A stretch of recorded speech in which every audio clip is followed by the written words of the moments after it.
Good morning. നമ്മൾ ഇന്നലെ morning video ഇട്ടില്ല.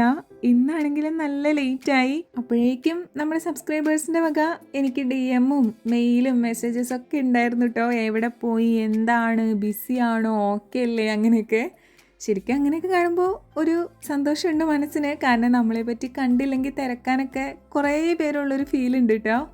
പിന്നിപ്പോൾ ഇതാ നമ്മൾ പൊയ്ക്കൊണ്ടിരിക്കുന്നത് രാവിലെ ചേച്ചിയുടെ ഹസ്ബൻഡിനെ ട്രെയിൻ കയറ്റി വിടാനാണ്. ബ്രദറിലോ മാത്രമല്ല കേട്ടോ, എൻ്റെ കസിൻസും ഉണ്ട്. അപ്പോൾ നമുക്ക് ഒരു ലോഡ് ആൾക്കാർ ബാംഗ്ലൂരുണ്ട്. അപ്പോൾ എല്ലാവരെയും ഒരുമിച്ച് ബാംഗ്ലൂർക്ക് ട്രെയിൻ കയറ്റി വിടാൻ കേട്ടോ.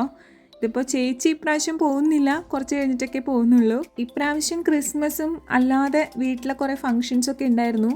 അതൊക്കെ അറ്റൻഡ് ചെയ്യാൻ വേണ്ടിയിട്ടാട്ടോ ഇവർ വന്നത്. തിരിച്ചു പോകുമ്പോൾ നല്ല സങ്കടമുണ്ട്. അതങ്ങനെയാണല്ലോ, നമ്മുടെ പ്രിയപ്പെട്ടവരെ നമ്മളിങ്ങനെ ടാറ്റ ബൈ ബൈ പറഞ്ഞു വിടുമ്പോൾ നമുക്കൊരു ചെറിയ സങ്കടം കാണും. ചേട്ടനോട് എത്ര ബായ് പറഞ്ഞിട്ടും ചേച്ചിക്ക് മതിയാവുന്നില്ല കേട്ടോ. പിന്നെ ഞാൻ ആളെ ഇങ്ങോട്ട് പിടിച്ചു കൊണ്ടുവരുമായിരുന്നു. നിങ്ങളുടെ വിശേഷങ്ങൾ എന്തൊക്കെയാണ്? എല്ലാവരും സുഖമായിട്ടിരിക്കുകയാണോ? എൻ്റെ മോർണിംഗ് ഇങ്ങനെയൊക്കെയായിരുന്നു. അപ്പോൾ എല്ലാവർക്കും ഹാവ് എ നൈസ് ഡേ.